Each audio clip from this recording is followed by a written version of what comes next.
I hope.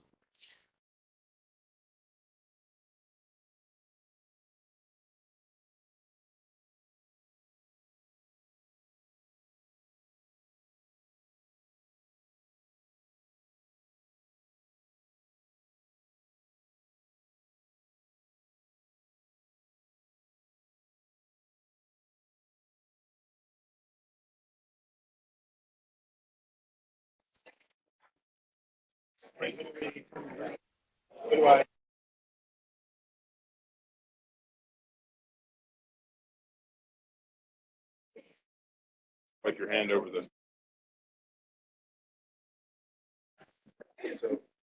Oh, just swipe your finger over it.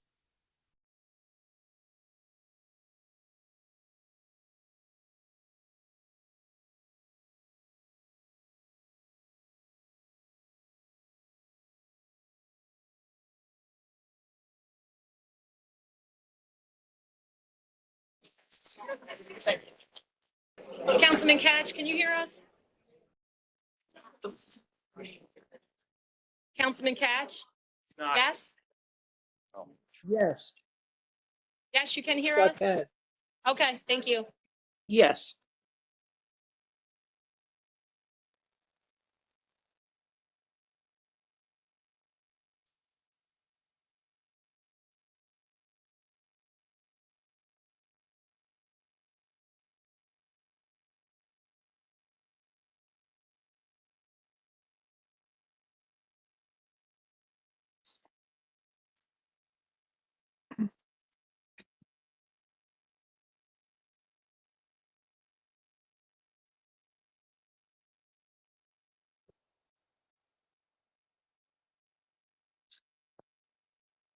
According to Steve, it's not a microphone, it's just a recording device, so you're gonna have to speak. Okay, in microphone system. okay, all right. Okay. Good evening, everyone. Good evening, Mr. Chair.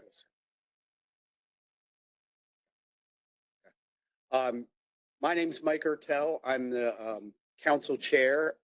Excuse us a little bit because this is the first night that we are in these in the planning board office. This is not, if you've never been to a council meeting, this is not normally where we meet. We're building a new dais because we're moving to 9 council people. And we were kicked out last week because they're doing construction. So this is our first night in the new meeting place. So I couldn't figure out how to work my recording device for a second there.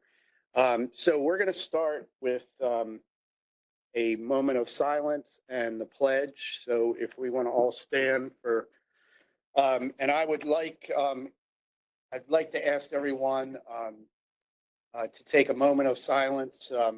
One of our civil rights giants died today, Jesse Jackson, or yesterday. And so a little moment of silence for Jesse Jackson. And also a very special person, Margaret Jones, died about a week ago, and she is the mother of Councilman Jones. So I'd like to have a little moment of silence for Councilman Jones's mom. Thank you.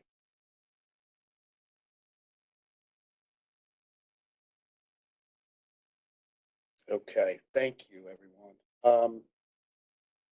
Councilman Marks, would you lead us in the pledge? Pledge allegiance to the flag The United States of of the America, republic for which it stands, one nation, one nation under indivisible, indivisible, with liberty and justice for all. Just let Wade do this. Okay, so once again, good evening, everyone.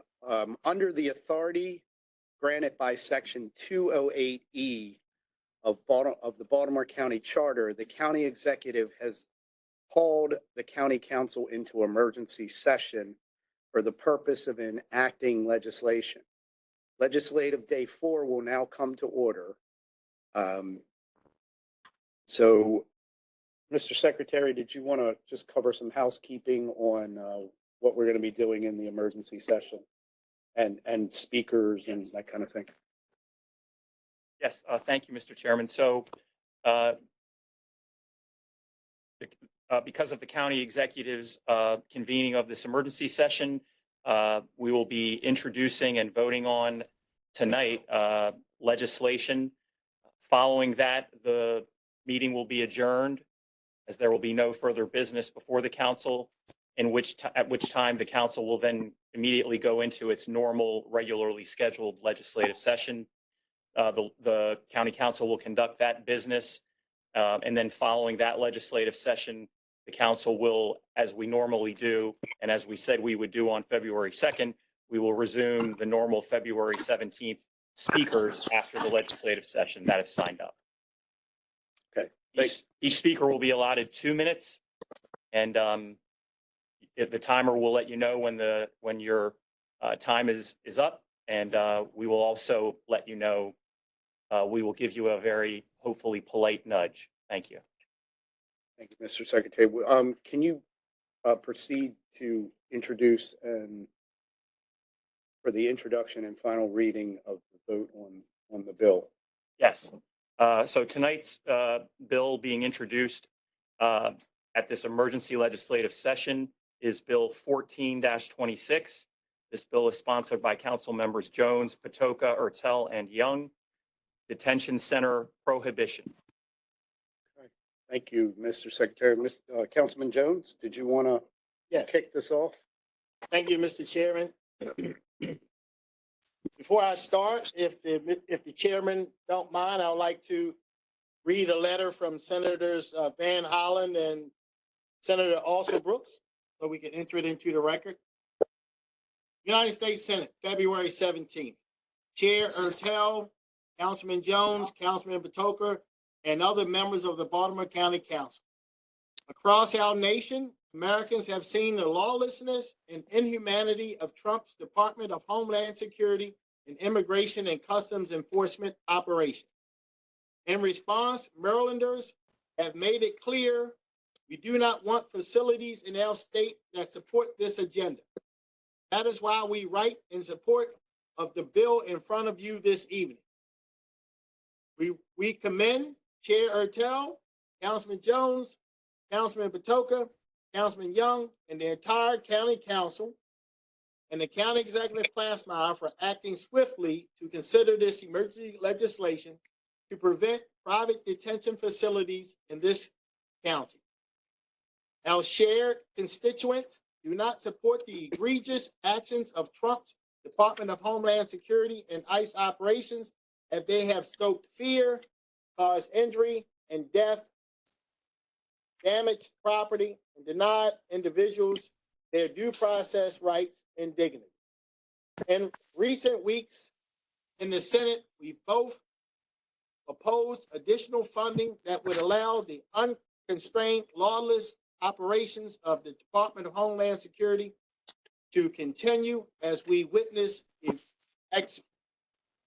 executions of civilians in our streets, unaccountable congressional delegation, and pressing DHS and ICE leadership for answers and enforcement actions across our state, including the unacceptable conditions at the ICE Baltimore field office holding rooms.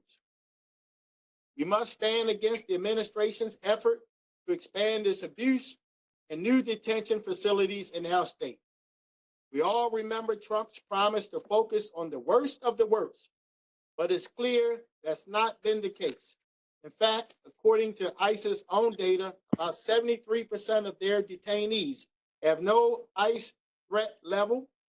Meanwhile, hundreds of judges have ruled against the administration's mass detention and deportation efforts. The pattern is unmistakable. Trump's ICE is operating outside the bounds of the law. In closing, we stand in support of Baltimore County Council and County Executive Klassmeyer on this emergency bill to prevent private detention facilities in this county. from supporting Trump's DHS operation.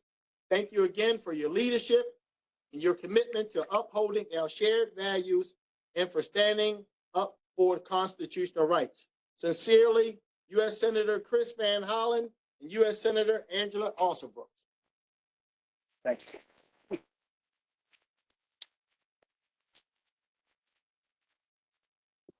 Councilman Jones, did you want to talk about the bill a little bit? Yes. First of all, I want to thank everybody for their support in helping us to get to where we are right now. For me, this all started a couple of weeks ago. I live in Woodstock, and there was a Job Corps center there. And I was a regular visitor at the Job Corps center. I would go there, I would speak at the graduations, and they were training young people to become career ready. They had electrician, they had masonry, they had a whole host of careers or skills that they were teaching young people. And if you go to their website, it's still up to date where it said careers begin here. And they had nice pictures of kids, young people learning careers. Well, that facility was closed down. And it was very sad to me because I really cared for all the kids that were there changing their lives. And then soon after that, I was thinking, what can we do as a county with that property? I mean, it's a lot of property there. And next thing you know, instead of the government letting the lease lapse, the U.S. government renewed the lease for a year. And then I drove past there and I start seeing lights that I never seen there before. So I figured something is happening here. And the last thing I want in my community is a detention center. And I think it's very ironic, where the irony is that a facility that was there training young people for careers, the thought that that would become a detention center. When I looked at 3 days ago, the Washington Post had an article that the headline was the federal government is going to spend $38 billion with a B, $1 billion on detention facilities across this country by converting warehouses to detention centers. So one of the things that I thought about was, why are they spending $38 billion on detention centers if the plan is to deport people? But then if you look at the young lady from Louisiana, she came to this country, her parents brought her here at 6 years old. She went through the schooling here. She went to nursing school. In fact, some philanthropic organization gave her money to go to nursing school. She went through nursing school, and then when she checked in, like she normally does with ICE for her annual visit, for her seeking asylum, she was picked up soon after. And she was put in a detention center, 22 years old. And they kept her there for over 6 months. They kept her there long enough for her to say, I want my freedom. I don't care. I'm going to voluntarily ask to be deported back to Honduras, a place she had not been since she was 6 years old. So I believe that these detention centers are going to be there to hold people to the point where they're going to want to self-deport, where they're going to willing to do whatever it takes to get out of those horrendous conditions. So I am very proud.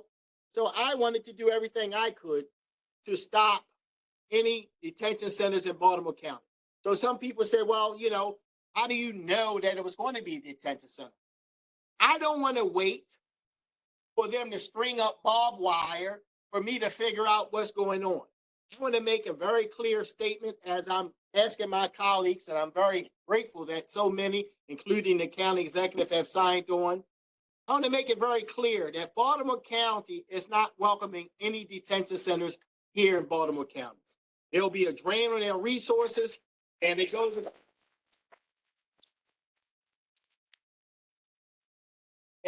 against our values. So I want to thank everybody. The bill, again, is real clear. No detention centers here in Baltimore County effective January 1 of this year. So if there's a permit issue, it'll be pulled. And we won't be issuing any permits to anybody who wants to put a detention center here in Baltimore County. So thank you, Mr. Chairman. Thank you, Councilman Jarrett.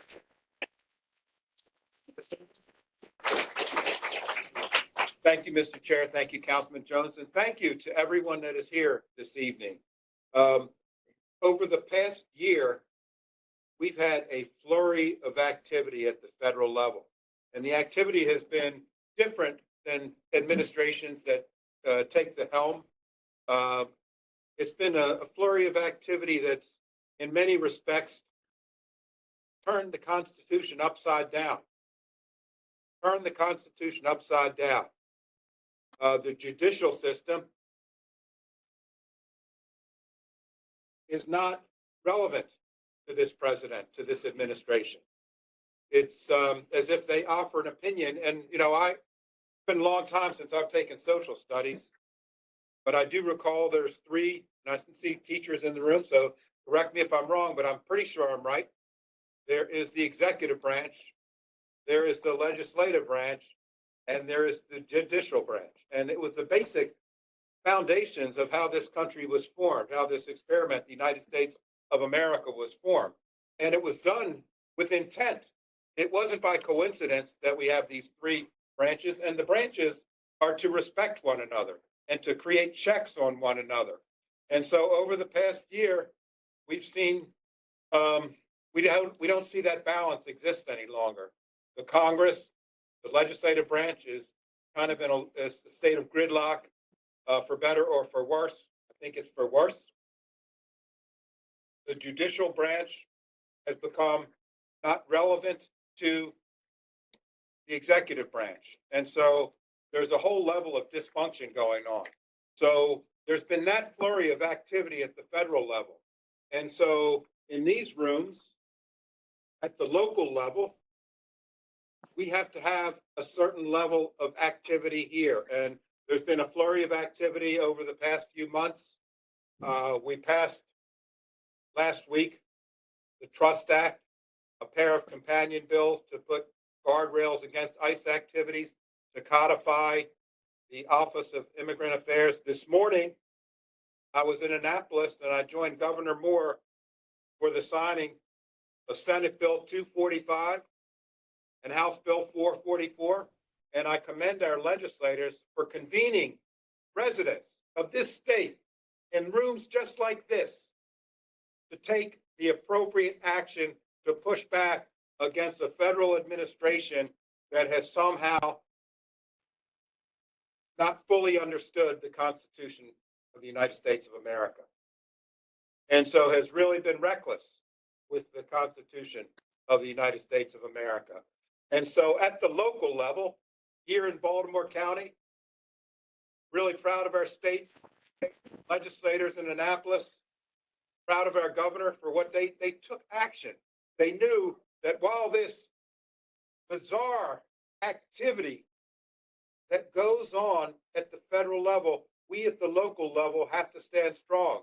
We have to come together in rooms like this so that we're not just spectators watching this go by. We need to be involved. And so thanks to everyone here for your level of engagement. And so how do we address this particular issue of detention centers at the local level? Well, we have the ability to issue permits. We have the ability to implement and enforce code enforcement. And so those are the local tools we have. And I think each jurisdiction, the state used its tools to address it at the state level. And we at the local level are going to use the tools that are available to us to address permits that are that are applied for detention centers, and we're not going to issue those permits through this legislative action.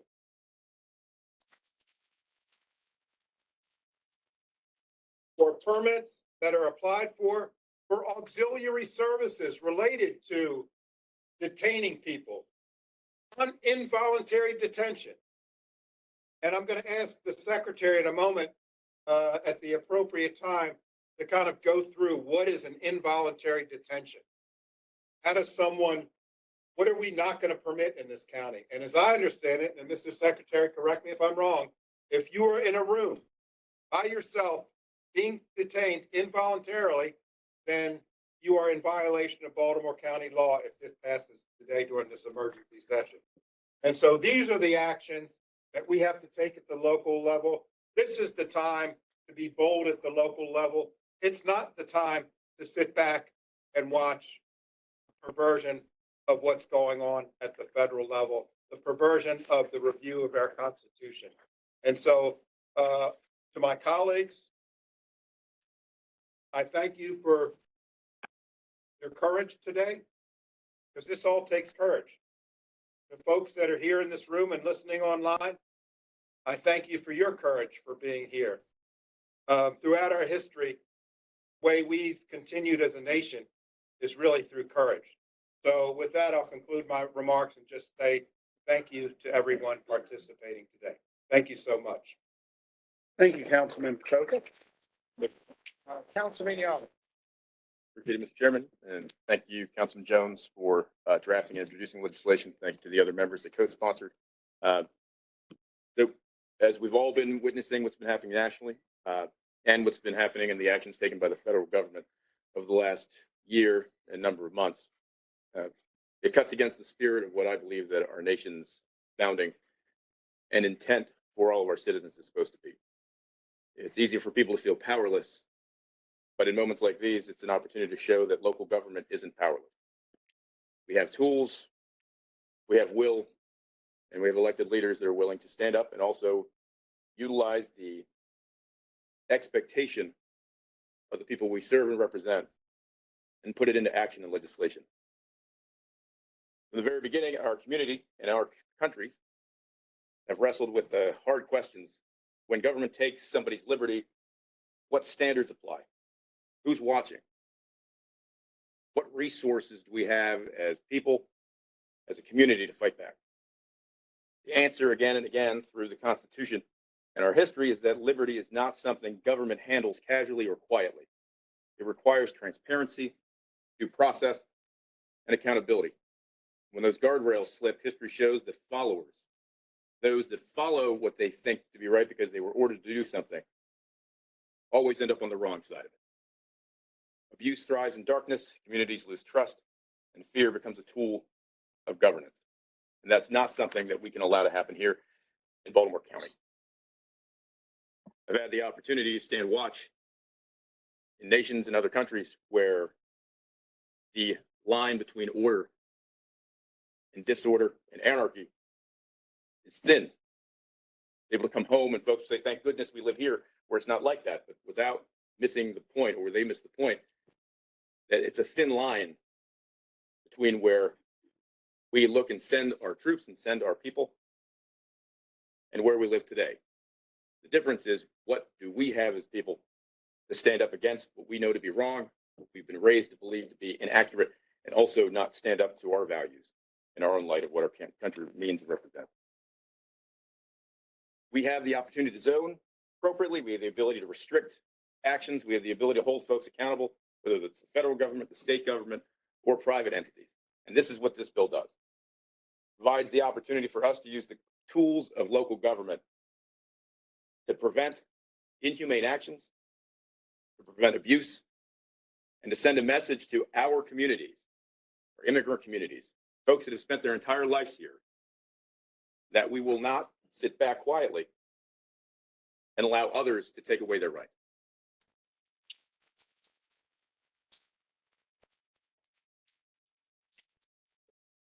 I'll close just by saying that this isn't an end, and I want to thank everyone that's been here tonight, because this is a continuation from the previous conversation, the previous legislation.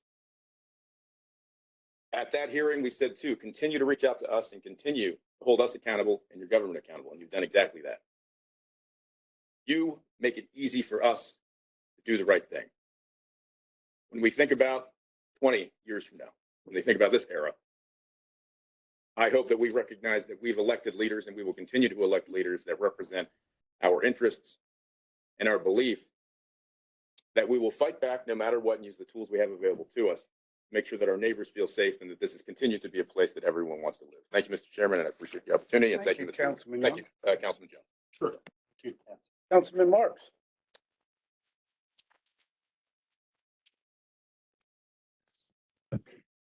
Okay, very good. I want to begin by thanking the county executive who I talked to on Saturday morning, who called me personally to express her support for this bill. And I want to thank the chairman, Mike Ertel.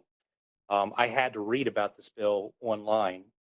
No one from the legislative staff called me, but I do appreciate that the county executive called me and the chairman. I want to remind the majority here, it requires a Republican vote to make this an emergency bill. Okay, a Republican vote. So, you know, let's try to approach this from a more of a position of facts and kind of leave some of the partisanship out of this. The fact is that this location in Hunt Valley is not a warehouse. It's not a detention center. It's an office building. I know this because I talked to a representative for the property. It's 50,000 square feet.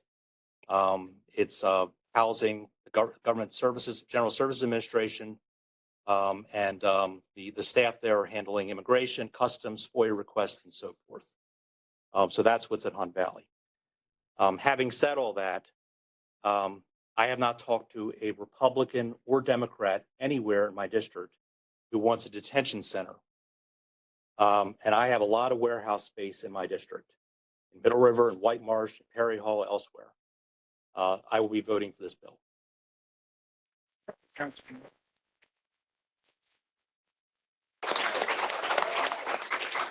Okay.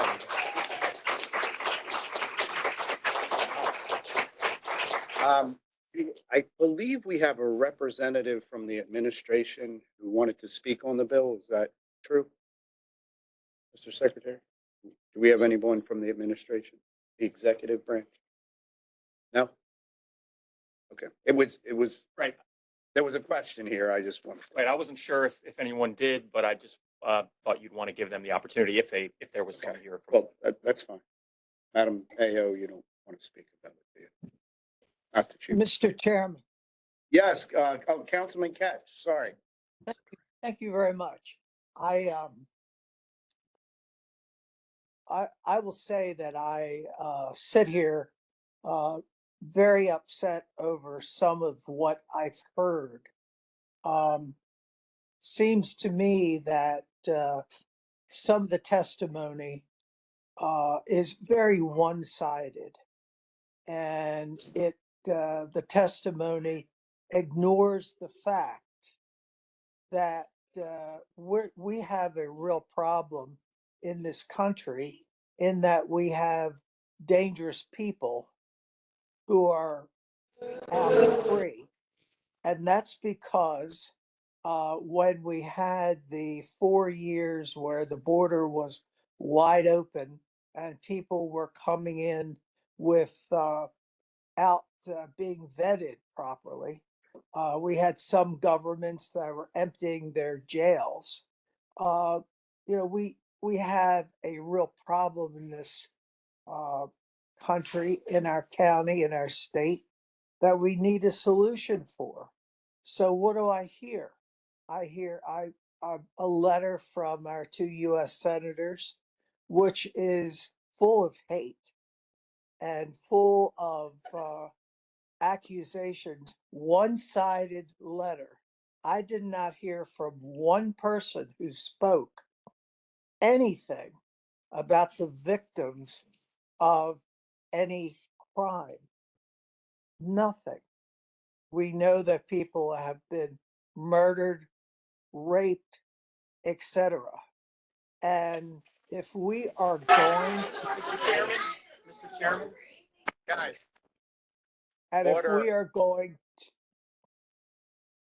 and if we're going to solve this problem, we need to work together.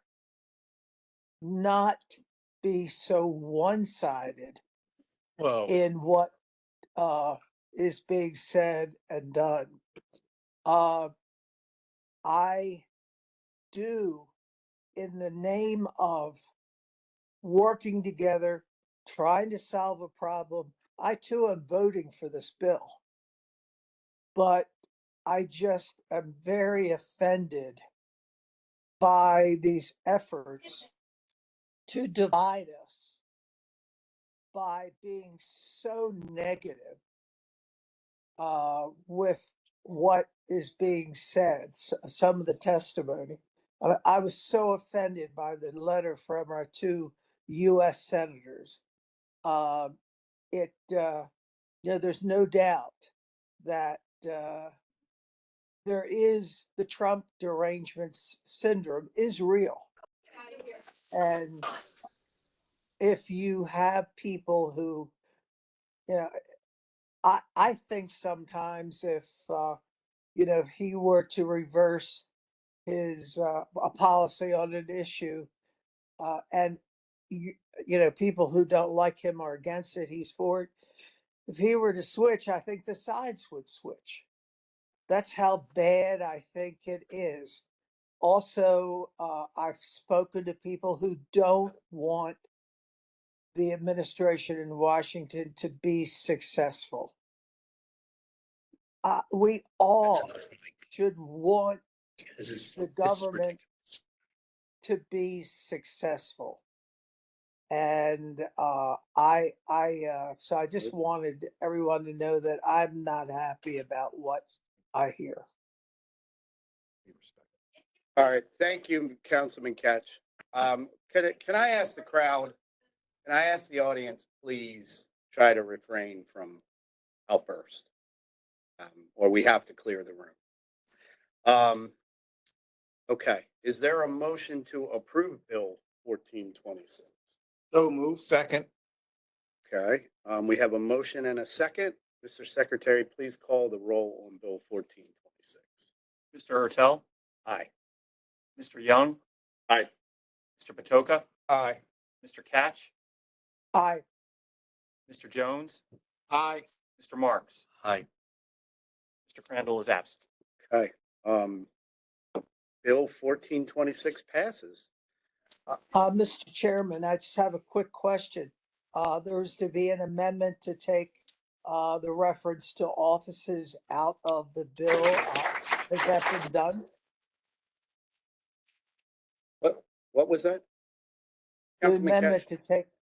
to take out the reference to, That was already removed. okay, good, thank you. Yes. Okay, so Bill 1426 is passed with the passage of six votes. And 1426 is hereby declared an emergency measure and will take effect on the date of the enactment, which is today. So Good work. congratulations, everyone. Is there any further business to come before the council? There is no further business, Mr. Chairman. Is there a motion to adjourn this emergency meeting? Motion. Second. No second. All in favor? Aye. Aye. Meeting is adjourned. Thank you.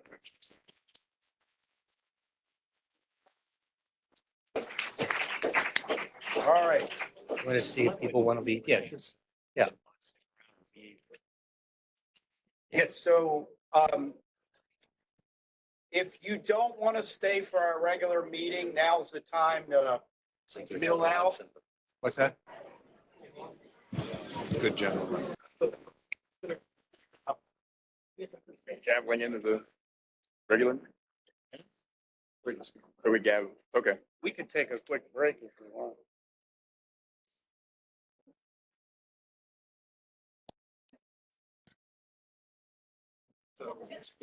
I will.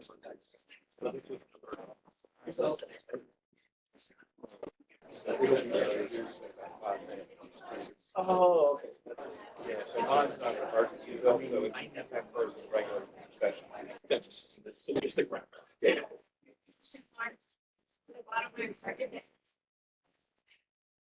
Thank you. There you go.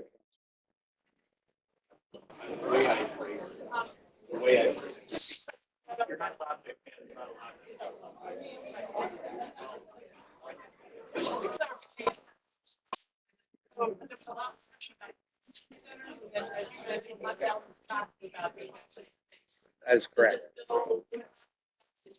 No, because we can't do anything about an office space. There's no, offices aren't differentiated between, unless they were to do detention there, which we don't believe that they're going to do there, which is the good news. We don't believe that there'll be any kind of holding or detention or even people taken there. It's just,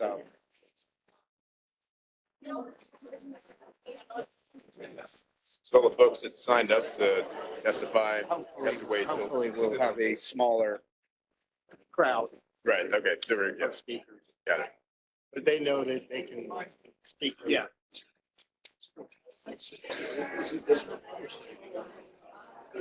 do you mean, the bill? Yeah, just the bill itself, like the text. Do we have 1426 on the website? No, sounds like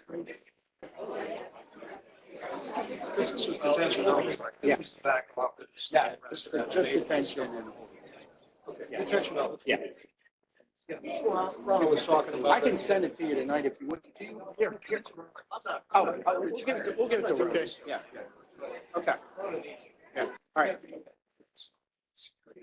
I sent, by the way, you can tell her, I sent it to Sapna, Sapna is her colleague.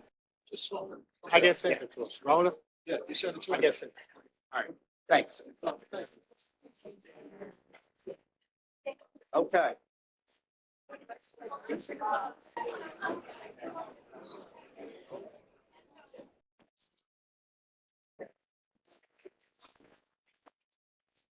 Okay, everyone, we are going to our regular meeting. If you're not here for that, you need to leave.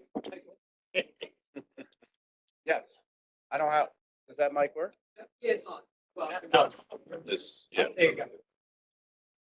Okay. Where does that, Okay, we're gonna move on to our regular meeting, everyone. according to what? I guess hour. Is that One of Andy? mine? Andy, Mr. Miller? I guess we can't tell it's amplified. He is. Okay.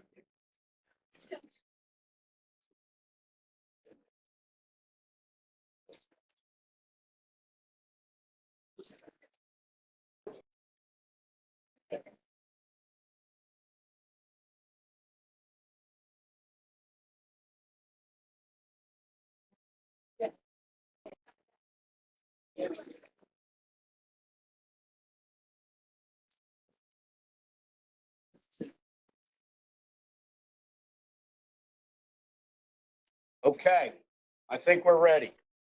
Ready. All right, we are now back to our regularly scheduled program. Legislative Day 5 will now come to order. Is there a motion to approve the journal for the meeting of February 2nd, 2026? So moved. Second. Okay, all in favor? Aye. Okay, the journal is approved. Next is enrollment of bills. Bills 9125, 9225, and 9325 were passed by the council, signed by the executive, and are hereby enrolled. Mr. Secretary, will you now read all bills for introduction? Yes, Mr. Chairman, we have 7 bills for introduction this evening. First is Bill 15-26, Current Expense Budget Smart Growth America Community Connectors Grant. Next is Bill 1626, Current Expense Budget Statewide Voucher Program. Bill 1726 is sponsored by Councilman Jones, Zoning Regulations, Permitted Uses in the ML Zone in the Owings Mills Growth Area. Bill 18-26 is sponsored by Councilman Patoka, Conduct of Law Enforcement Officers, Masks Prohibited and Identification Required. Next is Bill 19-26, also sponsored by Councilman Patoka, Employees Retirement System, County Council Members Repeal of Bill 40-24. Next is Bill 20-26, sponsored by Councilman Marks, Development Impact Fee and Bill 21-26, also sponsored by Councilman Marks, zoning regulations, uses permitted in the business local zone, catering hall. All right, thank you, Mr. Secretary. Lost my place. We will now consider appointment confirmations. We have one appointment for our Baltimore County Advisory Committee on Public School Capacity. Ms. Karen Wolf. Is Ms. Wolf here tonight? She's on virtually? And I don't Yes, think she I'm was at. on. Hi, Ms. Wolf. Thank you for being here tonight. You were not at the work session last week, correct? No, there was no way for me to call in. I'm That's okay. kind of That's in okay. Mexico. Oh, you're in Mexico? Oh, good. I'm You're on not- vacation. Oh, good. I was gonna say, you're not stuck there, right? You're just Oh, there- no, I'm you're there not for stuck fun. here. Good. Although did it you- wouldn't be a bad place to be stuck. Oh, no, and you've been, and the weather's better, but not as good as Mexico. Did you want to say a few yes, words about yourself? Well, I live in Baltimore County. I live on Mother's Island. I've been in and out of education all of my life. I've done many different things in that regard, and this is something that's near and dear to my heart.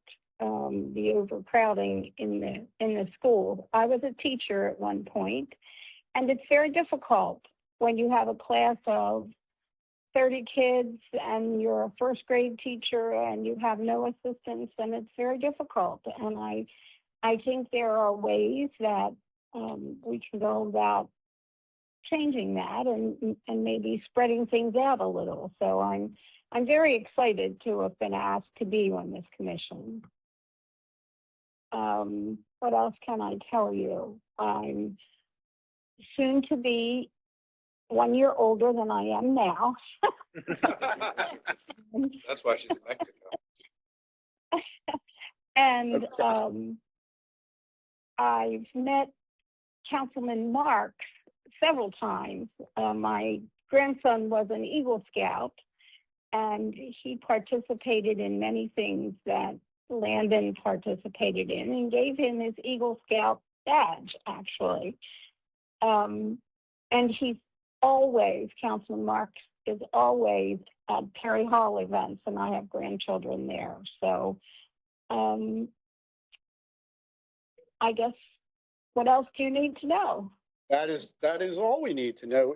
Are there any members, any questions from the members for Ms. Wolf? Ms. Wolf, what's your grandson's last name? Pinnell, Landon Pinnell. Okay. Very good. Congratulations to him. We're very proud of our Eagle Scouts, and you have a terrific resume. And I'll be definitely voting for you. Thank you. Thank you very much for your service. I also want to acknowledge, I know Mary Taylor is here from the Dundalk area. I want to thank you for all the good work you've done as well. 6 Dundalk. But I should say also, I was on the Harford County Board of Education for 10 years. So I have a little experience in that area as well. you were a terrific representative. I think the council's picked some really good people for this board, and I think you're going to have a very productive time serving with them. So thank you. Oh, Yes. thank you. Thank you, Ms. Wolf. I'm sorry, Councilman Patoka. Thank you, Mr. Question. Chair. Ms. Wolf, so thank you for joining this commission or this panel. So am I to conclude that because you're going to be 1 year older, that's why you're in Mexico? Well, Sounds like- it could be. Okay. What I really wanted to say Yes, is, thank you. thank you for being a teacher and also serving on this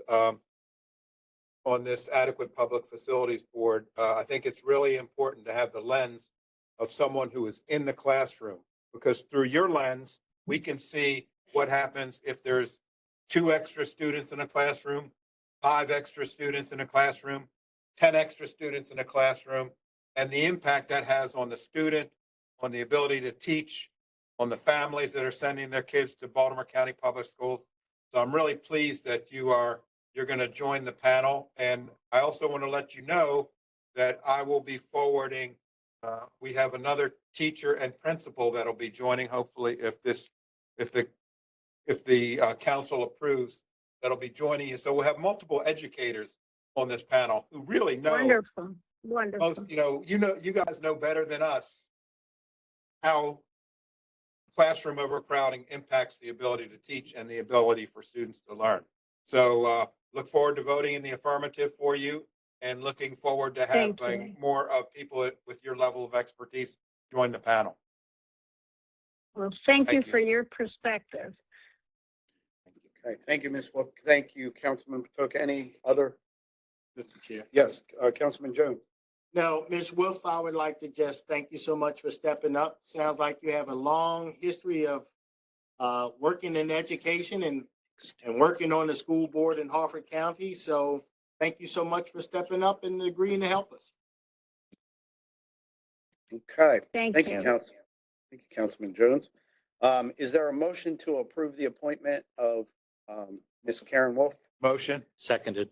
Okay, we have a motion and a second. Mr. Secretary, please call the roll on the appointment. Mr. Ertel, Aye. Mr. Patoka, Aye. Mr. Catch, Aye. Mr. Jones, Aye. Mr. Marks. Aye. Mr. Young. Is that everyone? Okay, congratulations, Mrs. Wolf. You are confirmed, and we appreciate you stepping up and serving. Oh, So, that's wonderful. I can't wait to start.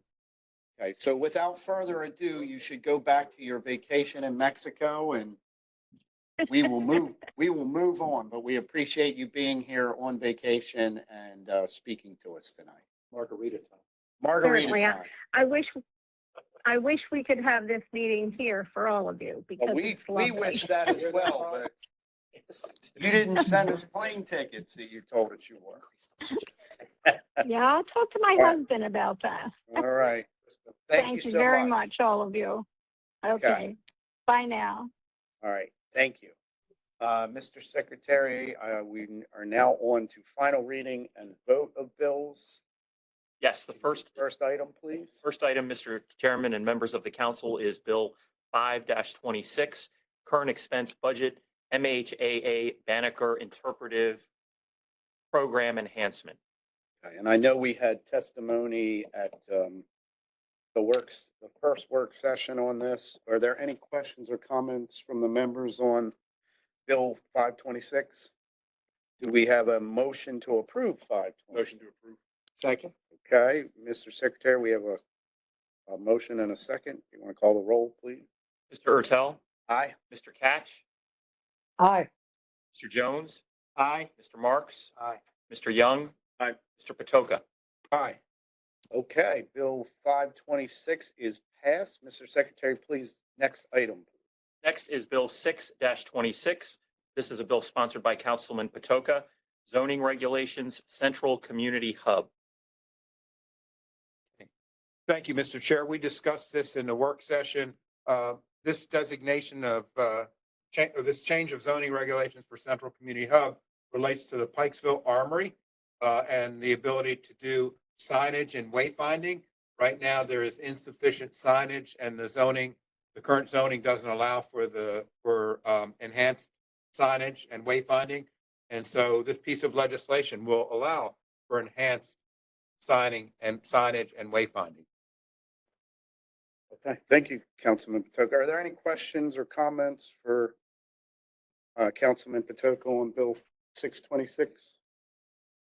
No? Is there a motion? Motion. I'll second. Okay, we have a motion and a second. Mr. Secretary, would you please call the roll on Bill 626? Mr. Ertel, Aye. Mr. Patoka. Aye. Mr. Jones, Aye. Mr. Marks, Aye. Mr. Young. Aye. Mr. Catch. Aye. Okay. Bill 626 is passed. Congratulations, Councilman Patoka. We're now on to Bill 726, also sponsored by Councilman Patoka, the Baltimore County final landmarks list. If you want to say Yeah, anything sure. I'll about this? just speak briefly to this. So this is a charming building that is located at the corner of Larendale Club Road and Ruxton Road. And we spoke with the community, spoke with the property owners, and after having good conversation, and also the nominator that it be on the landmarks list withdrew the nomination. So considering that, considering the discussions I've had, I'm recommending it not be nominated to the final landmarks list. Okay. Are there any questions or comments for Councilman Patoka on this? Well, I guess is there a motion to approve? Well, There's a motion to vote on. right, the way the law is, it needs to be voted on Correct. up or down. And so it is a motion to vote on the bill. Or a motion this not to be forwarded to the final landmarks list. Well, if you vote yes for the bill, it will be. If you vote no, it will not be. Got it. So to keep in concert with Councilman Patoka, we will vote against it because that's what you're at. Okay, got it. Yes, sir. Understood. Okay. All right. So is there a motion to, because if we're approve Bill Yeah, gotcha. 726, Which just puts it before the I'll council. motion it. Do you want to second it? No. You don't want to second? I will second it. Okay, because we have to vote. Okay, so we have a motion and a second. Mr. Secretary, please call the roll on Bill 726. Mr. Ertel, Nay. Mr. Patoka, Nay. Mr. Marks, Aye. Mr. Young, No. Mr. Catch, Aye. Mr. Jones. Nay. Okay. Bill passes. Bill passed. I'm sorry, the bill does not fails. pass. Sorry. 726 does not pass. There goes a perfect record. What? Bill passes. Okay, so now we'll move on. We have one other regular bill. This is 826, and I think this is Councilman Marks. I think you're. Yeah, so I'd like to extend this bill. This bill creates a transportation prerequisite for development in the Eco Park District of Middle River. We've made a lot of progress on this bill, but I'd like to extend it because I think that the proposed amendments should have the ability to be seen by the public. So I would like to motion that we hold this over one legislative session. Thank you, Councilman Marks. There's no objections from anyone else on that. Do we need to vote on it? Okay, I'll motion it. I'll motion. Are you motion? I'll second it. Yeah. Okay, so Mr. Secretary, please call the roll on the extension of Bill 726. Mr. Ertel, Aye. Mr. Marks, Aye. Mr. Jones. Aye. 826. Yes. Mr. Catch, Aye. Mr. Patoka, Aye. Mr. Young. Okay, so we will extend the bill. The extension of Bill 826 passes. So the bill will be considered at the February 24th work session next week, and the final reading and vote will then be on March 2nd.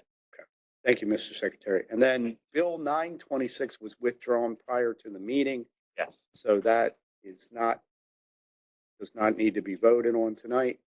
Council will now consider all fiscal matters. Extensive testimony was taken at the council's work session on February 10th, 2026.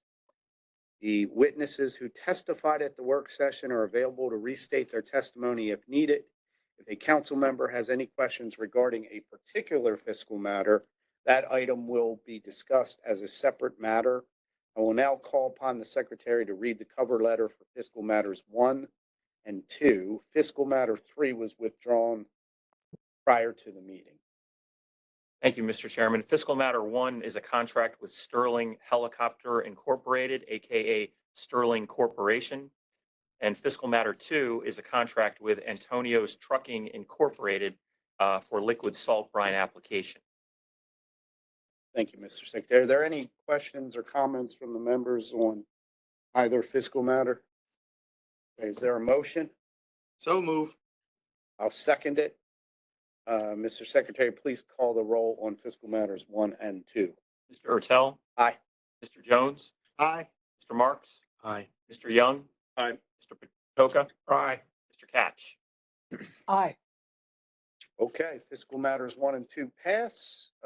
We are now on to the remainder of miscellaneous business. Mr. Secretary, first item.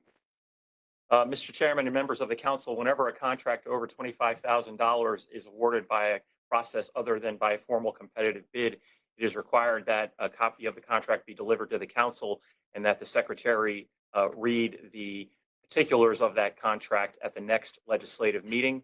There is one such contract on the agenda this evening. This is a supplier contract with Mitchell and McCormick Incorporated. The county is in the process of negotiating a contract for a new electronic health record system for the health department, and the county needs to maintain the current electronic health record system, Visual Health Net or VHN, from Mitchell and McCormick until a new system has been fully implemented, and this extension will allow that to occur. The additional award total is $1,250,000. Thank you, Mr. Secretary. Yes, sir. All right. Next we have is resolution 326. I thought that was extended. No, we're ready to vote. Are we? Yes, it was extended on February 2nd. Oh, okay. Sorry. This is the small area. Yes. Councilman Marks, did you want to talk about this at all? Sure, I'd be happy to. First, I'd like to thank the Department of Planning and Josh Sines, who's president of the Essex Middle River Civic Council, and the legislative staff for working with me on this resolution. There's various amendments that I think improve the plan. For example, the amendments advance the idea of a Middle River Library. The language regarding a connection to the Lafarge Quarry, I believe, is going to be consistent with the bill we're going to vote on in 2 weeks. There's language advancing fire stations in the Middle River area. And there's some refinement of the language dealing with transit, making sure that there's community support for those facilities. So I'd like to motion that we adopt the amendments as presented. And I want to thank all of those who worked on this plan. The Department of Planning should be very proud of the product they came up with. And it's an excellent document, and happy to first motion on the amendments. Second.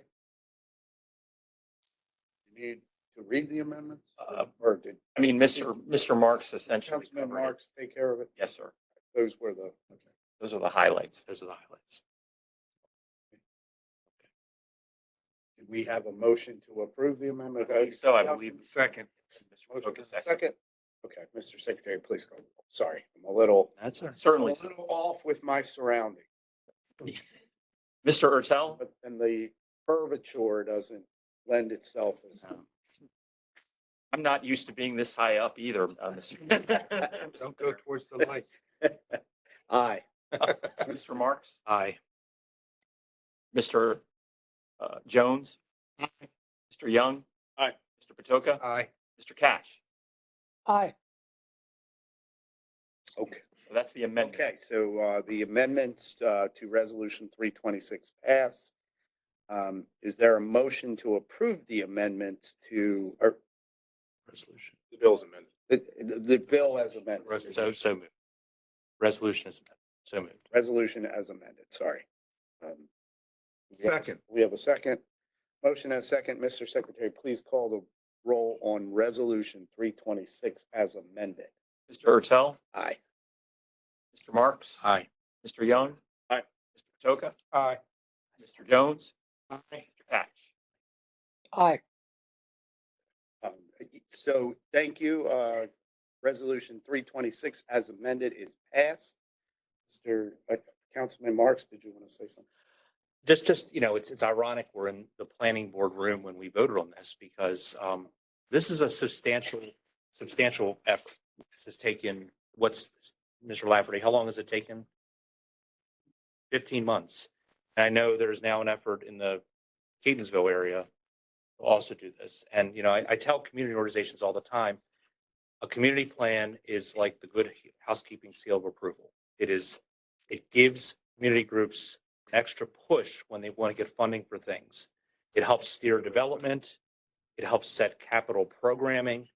And, there are 3 council members that this plan intersects. And I know for one, in the Middle River area, this is going to help a lot of our efforts. Middle River, White Marsh, and Rossville, because the plan also deals with White Marsh Mall and South Perry Hall and places like that. So thank you again to the planning department. It's a real milestone. I concur. Great, Councilman Moore. Okay, we will now move on to Resolution 626. This is from sponsored by Councilman Ketch. It is a property tax exemption for a blind property tax exemption for Mr. Nader Tafar. Yes, sir. Did you Yes, speak to this? yes, this is a resolution that would authorize a partial refund due to the tax exempt status of Mr. Trajfar as a result of being blind. And as such, he is entitled to a partial refund under state law. Councilman Ketch, did you want to Yeah, speak to this? Mr. Chairman, it's my honor to move this resolution. Second. Okay, we have a motion and a second for Resolution 626. Mr. Secretary, can you please call the roll? Mr. Ertel, Aye. Mr. Catch, Aye. Mr. Jones, Aye. Mr. Marks, Aye. Mr. Young. Aye. Mr. Patoka. Aye. Okay, Resolution 626 is passed. Mr. Secretary, next item. Next, Mr. Chairman, is Resolution 7-26. This is a resolution to accept a donation of services from the Oregon Ridge Woodland Garden Project. This is for introduction only this evening. And the final item, Mr. Chairman and members of the council, is Resolution 8-26. This is a resolution to approve the Cycle 43 Baltimore County Water Supply and Sewerage Plan. There are 2 items in that resolution for consideration. Okay. For introduction only. Yes, thank you, Mr. Secretary. Yes, sir. Is there any further business to come before the council? There is no further business, Mr. Chairman. Okay, is there a motion to adjourn the meeting? So move. Second. Okay, we have a motion and a second. All in favor? Aye. Okay, meeting is adjourned. As is customary, anyone who is registered to speak online prior to the meeting is allowed 2 minutes to speak. Ms. Belcastro, I know we have some speakers. Did you want to start with your list? Yes, Mr. Chair. Our first speaker is Edwin Perez, who is here in person. Mr. Perez still here with us?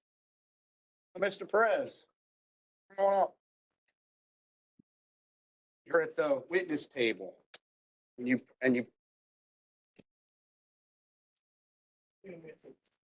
Yeah, that's fine. That's fine. Just make sure your mic turns green.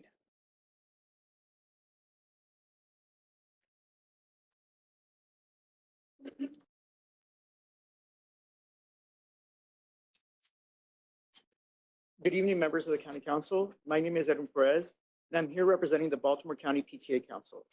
We want to begin by expressing our sincere appreciation for the Council's decisive action tonight. By passing Councilman Jones' emergency resolution, you have sent a powerful message that Baltimore County will use every tool available to protect its residents. However, while we celebrate this step, we must remain vigilant and proactive. The reports of a federal lease in Hidden Valley have already created a wave of alarm. As a PTA, we know that a resolution on paper only works if we remain committed to its enforcement. The national PTA position remains as our guide. Every child, regardless of immigration status, has a fundamental right to a high-quality public education in a safe and supportive environment. When enforcement enters the community, daily life for our students feels like a trap. This is a direct educational crisis. It affects attendance. Families stay in the shadows and children stay home out of fear. It causes trauma. A student terrified of family separation cannot focus on their future. It creates instability. When one student is targeted or the family is targeted, the safety of the whole classroom is compromised. The PTA Council has stood here before for the codified Office of Immigrant Affairs and the Trust Act. We are back tonight to say thank you for the guardrails, but we will be present to ensure they hold. We appreciate Executive Klossmeyer's swift leadership and this council's courage to act. All students deserve a school day free from threat of separation. Thank you for voting to keep our communities as spaces where families can thrive, not places of surveillance. Let's continue to work together to ensure that in Baltimore County, we truly protect all of our children. Thank you. Thank you, Mr. Perez. Thank you.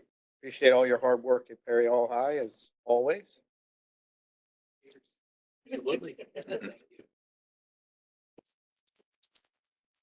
All right, Ms. Belkacem, your next speaker, please.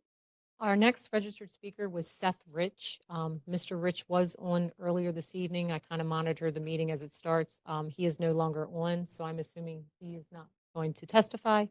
Our next speaker is Harry Faulkner, who registered in person. Is Mr. Faulkner here? Mr. Faulkner? No. It looks like he's not here. Okay. So our next speaker would be Ann George. Ms. George is on virtually. Ms. George, you can begin your testimony when you're ready. Good evening, Ms. George. Good evening, Councilman. Good job on all parts tonight. I did want to get back to you about the replevin issue that I brought up in January. I sent you a copy of the decision memorandum that was issued by Dr. Banks in 2022. And we talked about the fact that there hadn't been a response to that. Now, I did have a brief conversation with Mr. Benjamin on Friday. He was interrupted, he got called by the county executive about the issue, which actually relates to the replevin issue that I brought up in January. And I would like to say that it said in this issue at the bottom, it gave different reasons of the situation, that an administrative process that prioritizes the well-being of animal cruelty victims, ordering their involuntary surrender when it is warranted to ensure the range of wider range of live outcomes was impounded was what was recommended. There were specific things in this. I sent this all to you as a copy. I'm very frustrated. You know, I've been dealing with this since 2014. And not just with this issue, with the animal services. And I've testified at town halls. I've met with the director when Dr. Donatelli was there. I've been on the Animal Service Commission and pointed out to them they were meeting in violation of the Open Meeting Act. There was no relationship between their action and function and the bill that created the Animal Advisory Commission. And they saw me as well, they didn't want me in to begin with. I think Mr. Catch can avow to that they went to him, the chair went to him. Anyway, it's been a long fight for me and I am not giving up. I've really thought a lot about why this is. And, you know, it goes back, you could see it in 2019, when Johnny came in, he quickly had a review, and as a result of that, fired 4 people. And we were hopeful that then things would get better. But the situation there is dire. It's significantly underfunded by millions of dollars. The last I saw was that the amount of money to operate our funding, our shelter, given the population and the intake, is half of what was needed. Ms. George, if you could conclude your remarks. Okay, I just want to tell you that I'm forming and I discussed this with Sam O'Neill last year, an advisory, an ad hoc committee to put the Animal Services Advisory Commission back together. I've been in contact with Dr. Varela, but we really need to look at this and make this a priority to avoid continuing situations like that. The Animal Services is the stepchild of the Health Department. And in these reports that Johnny Ochesky put out, it's not even mentioned. And a lot of the things, if we could just get the theory into the practice and have accountability and clarity as to where we're going and and who's in charge, because it's not happening now, obviously. I'd be happy to discuss this further, and you will be getting further emails from me. Thank you, But I Ms. do George. commend you that you have always been supportive. When I've gone to you with an issue, like we made changes in the laws, you've been responsive. I know they're in the works, but I think I'm concerned because it's taken 2 years and we still haven't gotten a response to this. And a legislative response and a change in the laws, which Okay. is needed, and they recognize that. Thank you, Ms. George. We appreciate it. Okay, have a good evening. You too. Ms. Belcastro, next speaker. Yes, Mr. Chair, you have to, I'm only working with one screen tonight. One second. Our next registered speaker was Donna Batkus. Ms. Batkus is no longer on the meeting, so I will go on to our next speaker, who is Linda Dorsey Walker, who is here in person. Ms. Dorsey Walker is here in person. Good evening, Ms. Dorsey Walker. How are you tonight? First, I want to say,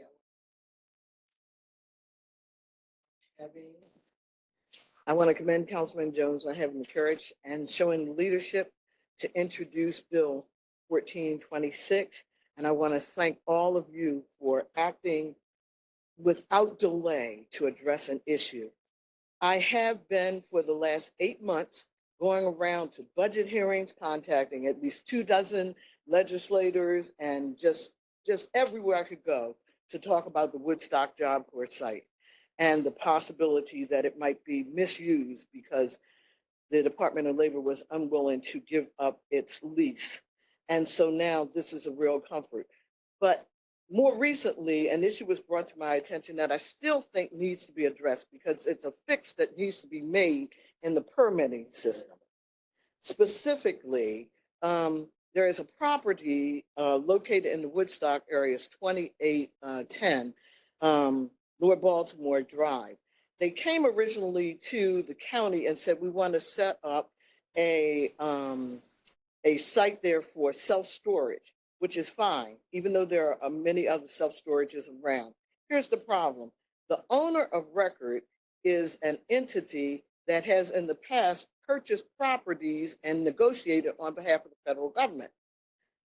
5 months after going down the permits process and getting all these different approvals, they suddenly said, well, we want to refine our original purpose. We now want to throw out the self-storage that you've already cleared us on. We now want to build 2 huge warehouse complexes. One, 729 feet long by 155 feet wide, times 2. That's a seventh of a mile in one building by 155 feet. Now, does that sound like any self-storage you've ever known? So that's why I immediately started calling and asking, how is it that they were able to repurpose the original purpose of this project without it going back to the planning department? Why didn't they know that it had been repurposed? So a lot of my concerns are waylaid by what happened tonight, but not really, because as long as this process is able to go forward without I's being dotted and T's crossed to say, no, if you change your project that much, you have to come back and have another DRC hearing. You have to come back and let the planning department decide whether that's a legitimate purpose. And that didn't happen in this case. Ms. Dorsey So- Walker, I'm sorry to interrupt. If you could conclude your remarks, please. I'm sorry? If you could conclude your remarks, please. Yes. So at any rate, what I'd like for you all to do is look at that process, because the governor 3 nights ago said, we are not going to be allowing throughout the state of Maryland the permits and zoning process to be misused in order to allow detention centers or other undesirable sites, whether they be detention centers, hazardous waste, or other things that we don't want in a community. The permits process should have certain trigger points where you cannot change your purpose after 90% of the zoning and permits process have been completed. So would you please look at that, and please look at using that Job Corps site to train some code enforcers to train some volunteer firefighters. We have the oldest workforce in the state in Baltimore County. And the chief of the fire department said, I would love to have that site to let young people come live there and give them a new valuable reason to be employees in Baltimore County. Please do it. The community has even said we miss having those young people there. Please make that happen. Thank you, Ms. Dorsey Walker. Appreciate you being here. Ms. Belkacem, next speaker. Our next registered speaker was Danita Tolson. Ms. Tolson is no longer on the meeting virtually. Our next speaker is Jennifer Blaylock, who registered to be here in person. Ms. Blaylock, how are you today? Hey, good. How are you? Good. Chair Ortel and all council members, thank you so much for the opportunity to share my support. And thank you for passing Bill 1426 banning detention centers in Baltimore County tonight.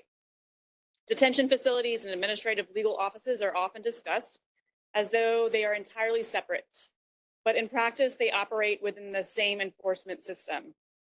Detention centers involve the physical custody of individuals and are typically regulated under zoning categories similar to tonight, tied to secure or custodial uses. Administrative offices, including offices operated by ICE, such as the Office of the Principal Legal Advisor, are generally classified as standard office space. However, it's really important to keep in mind that personnel associated with these offices are frequently also failing to uphold due process, so they do not wear masks or carry guns. In Maryland, we've seen these distinctions blur in real-world impact. Federal litigation has raised serious concerns about conditions in ICE holding areas in Baltimore, including reports of overcrowding, extended confinement in areas not meant for holding, and limiting access to basic needs or communication. These cases are not simply about facility classification. They reflect broader due process and humane treatment concerns that courts continue to examine. Legal advocates and professional organizations such as CASA also documented concerns regarding procedural practices within immigration proceedings. These concerns include case management advice from OBLA personnel that may move individuals into expedited removal pathways, violating due process. When we are considering local legislation, we need to center our community members' practical ability of their ability to navigate these complex legal processes. So I wanted to thank you all again for passing the legislation tonight.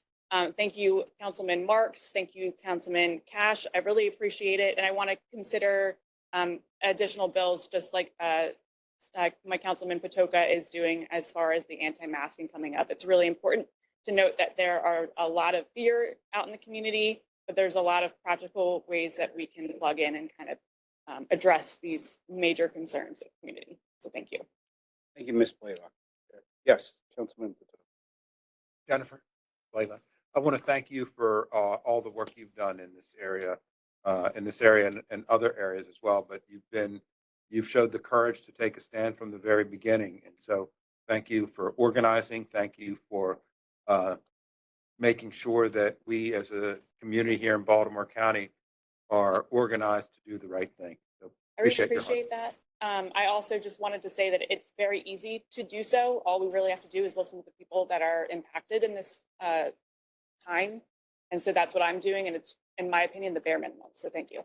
Thank you. Okay, Ms. Belkacem, your next speaker. Yes, Mr. Chair. I was advised by a council member that Ms. Tolson is on.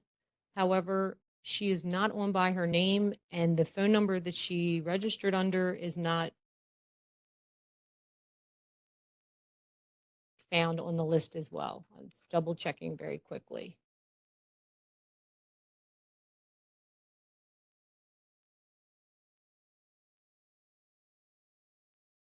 I can't find her on our list. Let me double check. Wait a minute. Oh, go down. There you go, right there. I think there was a misspelling. Dr. Cole Dunn. Ah, I think that's thank you probably so it. much, Councilman Jones. You're welcome. Wait a minute. Typo, maybe.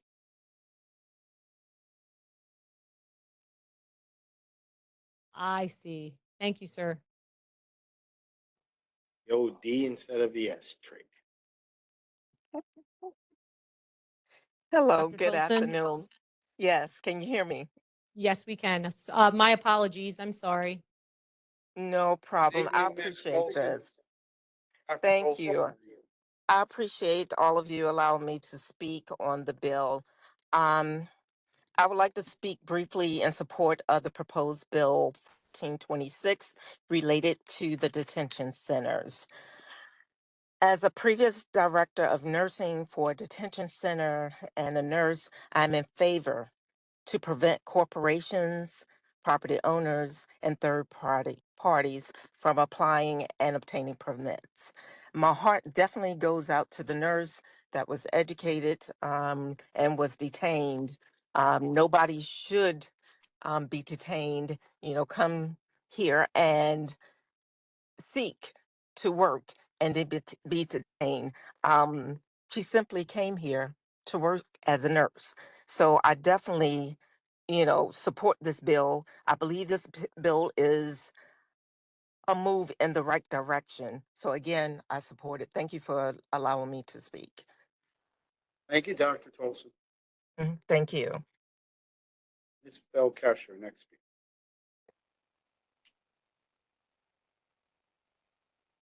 Our next registered speaker was Nick Stewart. Mr. Stewart is not on the meeting by phone number or by name. He registered virtually, so I'll go into our next speaker, who is Sharonda Hoffman. Ms. Hoffman is on virtually. Ms. Hoffman, you may begin your testimony. Good Thank you, Ms. evening. Belcastro. Good Good Ms. evening, Hoffman. Council Chair Ertel. How are you? Good. How are you? I'm great. First, I want to thank you, all of you, for passing the bill. But second, I want to also pay my respect to Councilman Jones and his family for the loss of his mother, Margaret Jones. The reason why I'm speaking tonight is I noted that the banner had reported in-person work sessions will only allow public comment in person, and virtual meetings will only allow public comment virtually. Well, the virtual would make sense if it's only a virtual meeting. I respectfully ask that you consider allowing public comment in both. When you have it available like you have today, so residents have full and equitable access regardless of their circumstances. Accessibility reflects your commitment to hearing every voice who wants to speak in our community.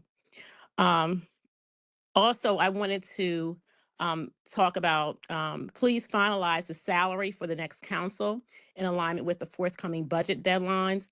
Thoughtful, transparent decisions reinforce public confidence in the stewardship of taxpayer resources.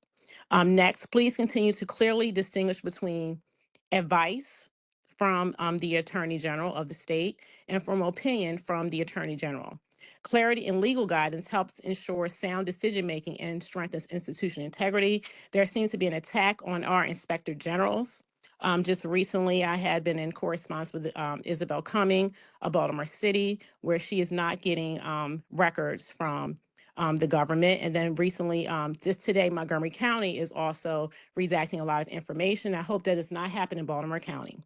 And also, would you consider offering special sessions to provide clear explanations of the proposed ballot amendments that are forthcoming on our ballot? These sessions would help residents feel informed, respected, and included in decisions that shape our future, because sometimes the bills that you pass might not necessarily be what is communicated on the ballot. So it's a great time to learn about the ERDL, about the new changes that we're making to our county government. I share these requests with appreciations for your service and with optimism that we can accomplish things that if we work together. I'm hearing a lot of dissent from people not talking to each other, so I hope that can change this year. Thank you very much. I hope you have a great evening. Thank you, Ms. Hoffman. Ms. Belcastro.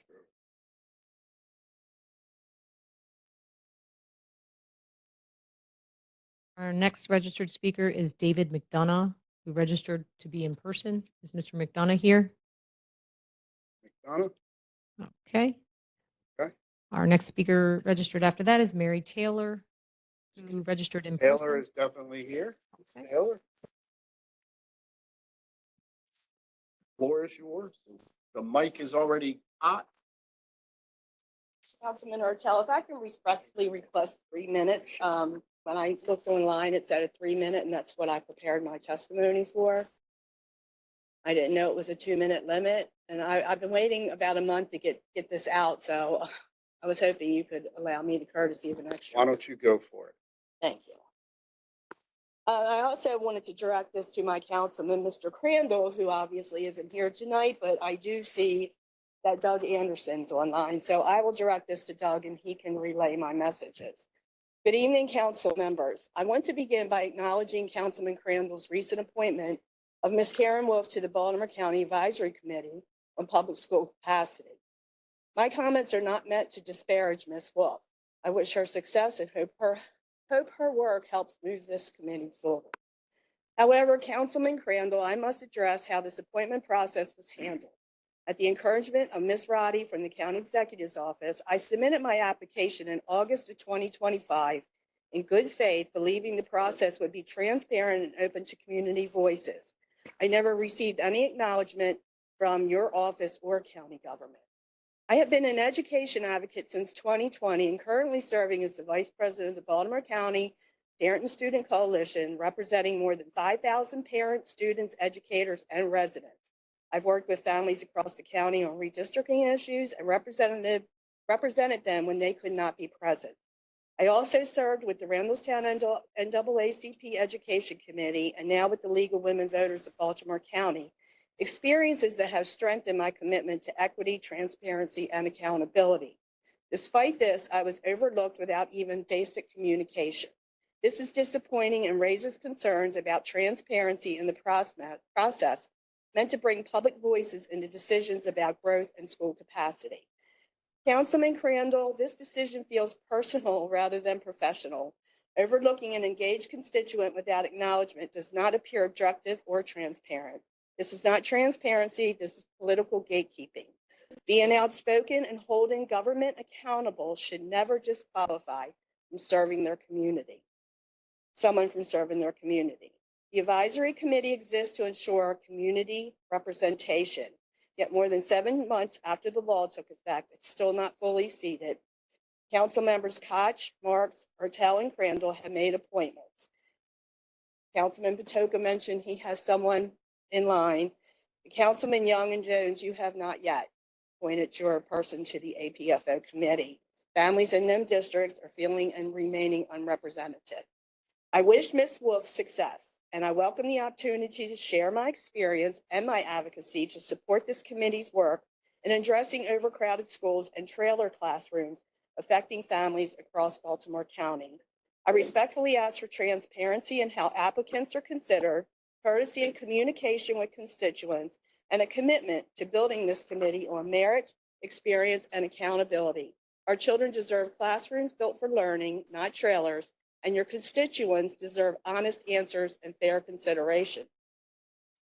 My last point is, Councilman Crandall, since you're not here tonight, and I will address this to your senior council assistant, Mr. Doug Anderson, who's online. He has my email address. If you would like to respond to my comment this evening, I would welcome your email. Thank you. Thank you for the courtesy. Absolutely. Okay, Ms. Belkester, next speaker. Next speaker is Jerry Withers. I believe Mr. Withers is on by phone. Mr. Withers? Oh, yes, I am. Yeah, my name is Jerry Withers. I want to thank you, council members and everyone for giving me the opportunity to speak tonight. And I will say, normally I'm against most of the councilman's bills, but I am, after listening to the details of County Council Bill 1426, to prevent the building of detention centers, I am for this bill, and it is a good bill. But I have to backtrack a little bit. I am very displeasured that bills 9725 and 9825 were passed last week. That, in my opinion, makes us a sanctuary county, lets these roving animals run free and commit their horrible crimes. This also puts us in line with the federal government can withhold millions of dollars of funding from the county. And again, like in hand, it makes us very unsafe. And also, we have a bridge, a $10 billion bridge, and because of the antics of the governor, who knows when we'll get the funding for this bridge, if ever. I just feel that most of the bills that the Baltimore County Council passes put us in a we're like marching backwards. I'm very, very disappointed with the county council and especially the county executive, because I look upon her as just a placeholder. And hopefully this year we will get a great county executive, whether it be, I hope, Republican, but someone that can set the ship sailing in a positive direction, because again, I'm disappointed of state of Maryland and Baltimore County. So that's basically what I have to say tonight. Thank you for letting me speak. Thank you, Mr. Withers. We appreciate you being here. Ms. Yes. Belcastro, next speaker. If anybody has questions.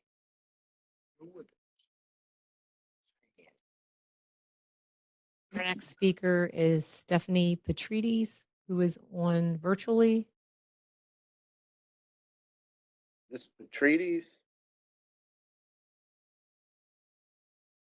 Ms. Petrides, you may unmute yourself and begin your testimony when you're ready. I think I'm muted. Am I unmuted? Can you all hear me? Yes. Yes, we can. Okay. Sorry. Good evening. I want to start for passing Bill 1426. And to reintroduce myself, I'm Stephanie Petrides. I'm a resident of Owings, Maryland, and I work 2 blocks in an outreach center for experiencing homelessness that is run by the very organization that I hope to needed additional funding this evening, but I kind of missed that part. So, I want to start by saying to the man who just disgustingly referred to immigrants as animals, I can't even, that sickens me. Less than 14% of those being detained by ICE are violent criminals. 100% of those pardoned for the January 6th riots violently tried to take over our country. These warehouses are about safety. These property sales are about strengthening our country. They are about bigotry and power. They are about concentrating all forces the most vulnerable in our society. And they are about profiting off of the misery of American families and foods benign-looking offices. Make no mistake, these detainment centers are no different from the internment camps created during World War II for the express purpose of racial discrimination and exclusion of Asian Americans. And what does our world come to when we're reliving this awful blight in our history? I remember as a kid thinking, wow, that's disgusting that these even existed, and thank God something like that would never happen nowadays. And it sickens me to know how wrong I was in that thinking. It sickens me to know that a child in grade school can recognize a blatant civil rights abuse while full-grown adults are greenlighting that same abuse. I know this administration should try to rewrite history and erase the awful and racist actions of the past, but that doesn't make these horrible abuses of people's civil rights any less real. And what's next? Are they going to start rounding up all the trans people? And people may scoff at that possibility, but many of us scoffed at the possibility of reliving a time where internment camps are considered acceptable. Last night, I joined hundreds who stood out in the cold in Annapolis to rally for bills that frankly should not be needed. And that's not because I disagree with them, but because these bills are about protecting the basic humanity and dignity of human beings, something that everyone deserves, no matter where they are from, what color their skin is, what language they speak, who they love, how they dress, or what pronouns they use. I heard a Baltimore City College high school kid brought to tears as they spoke about the gross targeting of anyone that is not white in our country. as I am a child of a man who graduated from City and then taught at City and coached City's football team for 40 years and now has the football field, his alma mater, named after him. This kid's Stephanie, words please especially conclude hard. your remarks. I had, yep. Sorry. Okay. They hit especially hard. City is a school that thrives on diversity and inclusion, and I felt an intense sense of pride at this kid's bravery for speaking up. Mentally, emotionally, physically. It feels like every time you turn your head, there's a new way that ICE and MAGA are trying to exert control they have no business being. I'm just sick and tired of being sick and tired. And I know that the majority of those that are sitting in that courtroom tonight are also sick and tired and angry. And I just want to be clear. Those of us that have been fighting against this perversion of our democracy are not backing down and not giving in. While this administration is relentless in its pursuit of control, Thank you for we your too will testimony, continue to be Stephanie. relentless. Baltimore should not bend 1 inch to this administration's takeover. To remember history and make sure more help you against voting.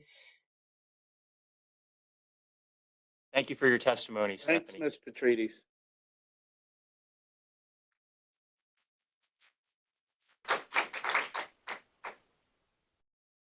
Ms. Belcastro next. Our next registered Mr. speaker Chairman. was, Yes, Councilman Ketch. Yeah, I just wondering, her testimony was, I had difficulty understanding her because the sound was choppy. Was that the same for everyone? That is the same for everyone, Councilman Ketch. Okay. You were not Okay. singled out for that choppiness. And I was wondering if it was my computer, that's all. Okay, No, it's you were hearing correctly. We were good. trying to Okay. piece it together. Yes, that's true. Ms. Belcastro, next speaker. our Thank you. next registered Thank you, speaker was Mary Elizabeth, who I have not been able to locate on our list. So I will go on to the next person, who was Lucia Islas. Hope I'm pronouncing that correctly. Islas, who should be here in person. I don't think she's here. Okay. I think she was. Okay, I'll go on to the next person, who is Carlos Crespo, who is on virtually. Mr. Crespo, you may begin your testimony and unmute yourself when you're ready. Sí, buenas noches. Good Yes. evening, Mr. Crespo. Good evening. Evening. Somebody speak Spanish? Carlos can help us. Carlos? Carlos. Yes. Carlos? Sí. Sí. Un momento. Okay. Gracias. Hola, señor Carlos, ¿cómo estamos? Yo le puedo ayudar. Está bien. Una vez más, buenas noches. Mi nombre es Carlos Crespo. Hello, council. My name is Carlos Crespo. Gracias por darme la oportunidad de participar en esta noche. Thank you for giving me the chance to participate tonight. Sabemos que mi comunidad está pasando una situación terrible. We know that my community is facing an awful situation. ¿Por qué no poner esos esfuerzos que queremos desaparecer una comunidad? Why not put the effort in, instead of trying to disappear a community, En mejorar los servicios de los bomberos, de los maestros, de los niños que tienen discapacidad y que necesitan un maestro para que les enseñen y aprendan? we should be using those resources for fires, for teacher, for students with disabilities, and for needs in our community. ¿Por qué no demostramos eso, el querer sacar adelante al estado de Maryland? Why don't we show this in wanting to move forward the state of Maryland? ¿Por qué no ayudar a todos los jóvenes que están en la ciudad de Baltimore y en el condado, que están viviendo en la calle? Why not help all the homeless people that are living in the county and in the city? ¿Por qué no ayudar a los veteranos de guerra? Que ellos también están pasando necesidades y nunca volteamos a verlos ni les agradecemos por lo que han hecho por este país. Why not instead help our veterans who have fought for this country and we have looked back on them? Y el único delito de nosotros es venir a este país y querer trabajar y formar una familia, un hogar y hacer crecer a este país. Ese es el único delito que nosotros hemos tenido y pagamos impuestos. No vivimos del gobierno como mucha gente tiene la idea. Muchos residentes de Maryland. Our only crime is coming here, working hard, and trying to become a better person and make this county better. We pay lots of taxes, more taxes than certain people, and we just want to make our community better. Y no es porque uno no quiera pagar. Ese es el derecho que tiene un residente en vivir en cualquier estado de Estados Unidos, el pagar sus impuestos. This is something all residents of the state and the county do, pay our taxes. Y espero que realmente ayuden a mi comunidad y veamos un cambio. Lo que queremos es sacar adelante a nuestras familias, salir sin miedo a trabajar, el no pensar que no vamos a poder volver a ver a nuestros hijos.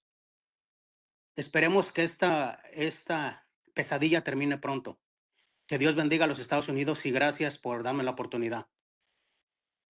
And to end it, I wanted to say, just really want to strongly tell you guys to help our community right now. We're really struggling. People are scared to leave. People are scared to go out. And we really just want you guys to come and show up. And we appreciate everything.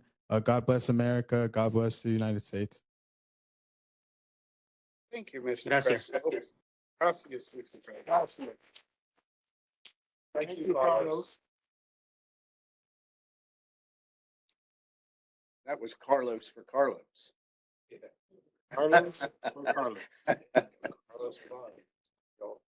Miss Belle Castro, next Yes, speaker. our next registered speaker was Jessica Drake, who registered in person. Ms. Drake here? She, Okay. and she left. Our next speaker is Susan Radke in person. Is Radke here? Okay, No. Miss Radke's not here. All right, our next speaker is Lisa Yeager, who is on virtually. Ms. Yeager, when you're ready, you can unmute yourself and begin your testimony.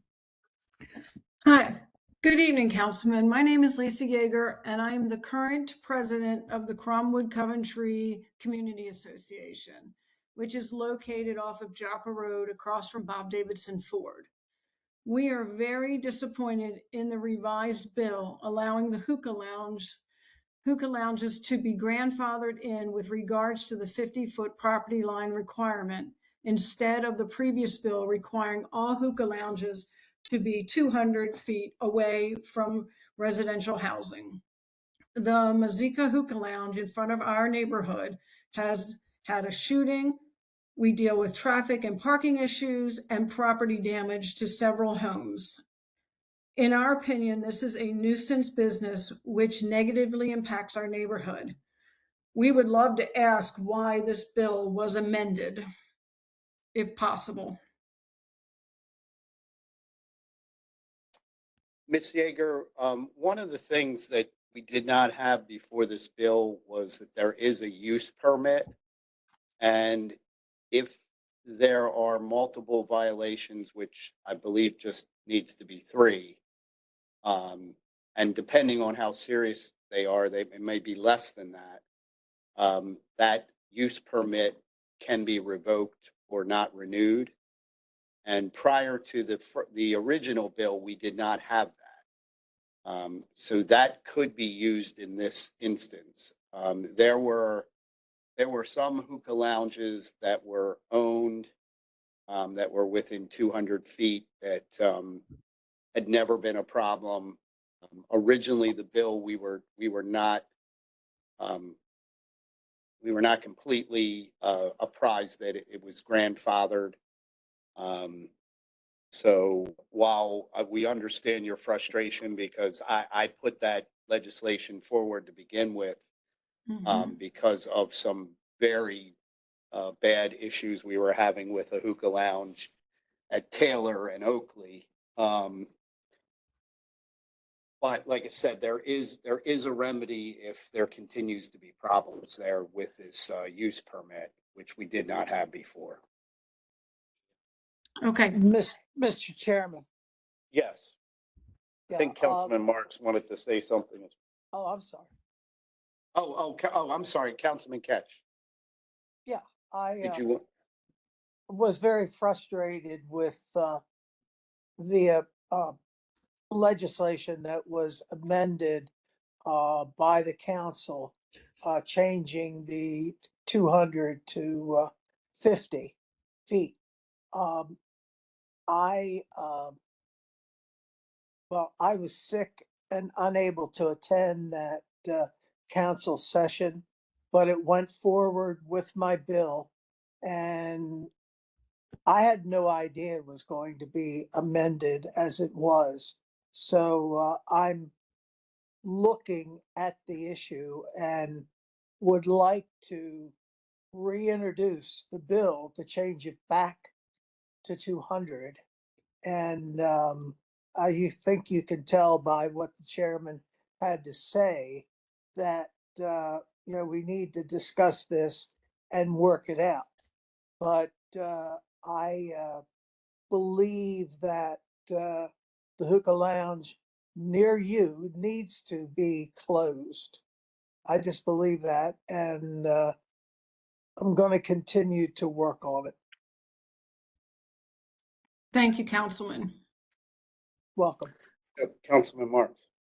Thank you, Ms. Yeager. Thank you, Councilman Catch. I would co-sponsor that bill with you. The Cromwood Coventry community used to be in my district, and now is in Councilman Catch's district, and moves back into a northeastern district at the end of this year. And the police have told us that basically it's unenforceable. So I think we can work through this and maybe look for some solutions. What's unenforceable? The bill that we passed is not allowing them to enforce infractions at this hookah lounge. That's what they've mentioned to us. They have concerns with the bill. The police do? I don't want to. That's what I'm not going to. We had a meeting, and that's what basically I thought they said. So. Well, I think we need to have a meeting with the police attorney. That's our attorneys, because there was. I mean, if there's something going on there, code enforcement needs to come in, and those need to be recorded, and that might have to be facilitated by your office, Councilman Catch. But if those violations continue to stack up, they lose the use permit, and that's the end. They can't stay there.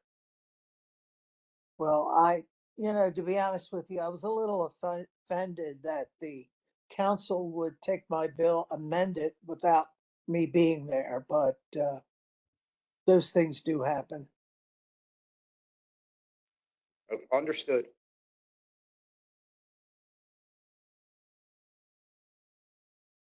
I'm assuming Ms. Yeager. Thanks, concluded. Ms. Yeager. And again, hopefully we can, collectively, if this continues to be a problem, which it sounds like it will, we'll work on. Thank you all very much. I truly appreciate it. And thank you for your advocacy. And where you are, we all intersect there. David Yes. Marks, Councilman Catch, and I all intersect right by you there. So we all have. We will all work we all have together an to get this interest in that. fixed. Yes. Thank you all. Have a great evening. Thank you again. Thank you. Ms. Belcastro, next speaker. Our next speaker is Ricardo Ortiz, who registered in person. Is Mr. Ortiz here? Amanda Norris is our next speaker, who is also in person. Is Ms. Norris here? Okay.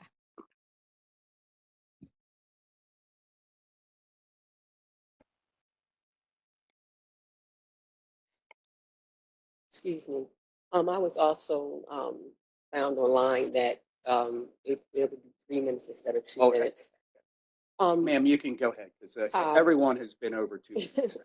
I would like to, I came here because I would like to say, first of all, before I start, that I cannot stand the way you all do business. And it was confirmed today. The way this process works is horrible. The county council, along with the state and the federal government, has made my family's life way worse off than it's ever been. And I'm very angry about that. I came here to basically support Bill 1426, and I do support it. But I think about Jesse Jackson, because he's passed, and what I used to grow up hearing him say. He was saying in the 1980s, more African Americans have been incarcerated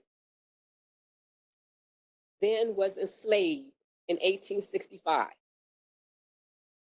And he would say it costs less to educate than to incarcerate.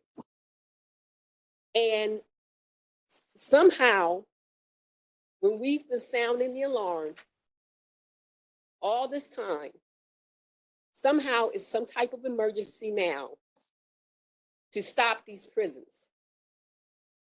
Just because Trump is doing it. Now it's an emergency problem. We have to stop these prisons, period. We weren't getting due process rights. We were, this is not public safety. We weren't getting due process rights. We have fear for our sons getting arbitrarily arrested arbitrarily arrested. So we have had the same problems, yet now it's some type of an emergency problem.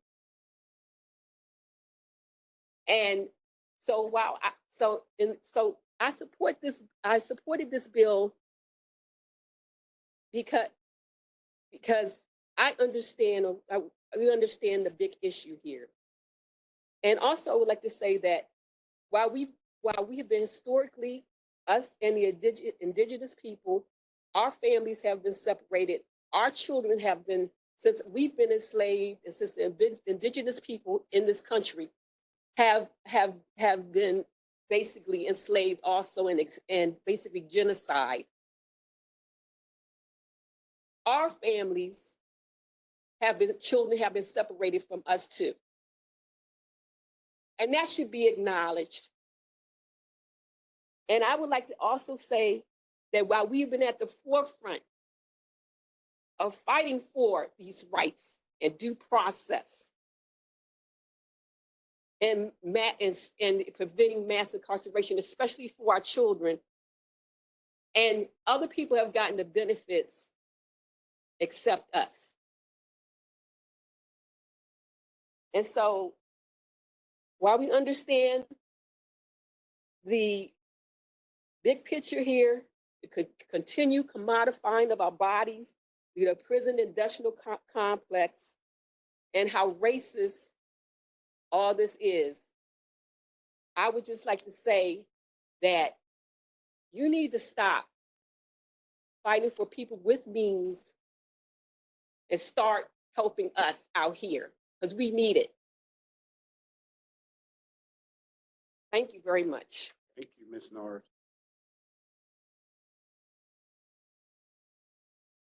Ms. Belcastro, next.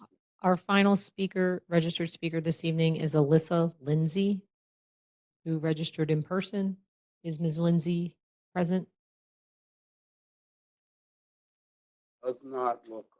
Okay, that concludes our speakers for this evening. Great. Well, we are officially adjourned. We appreciate everybody coming tonight and everybody who spoke.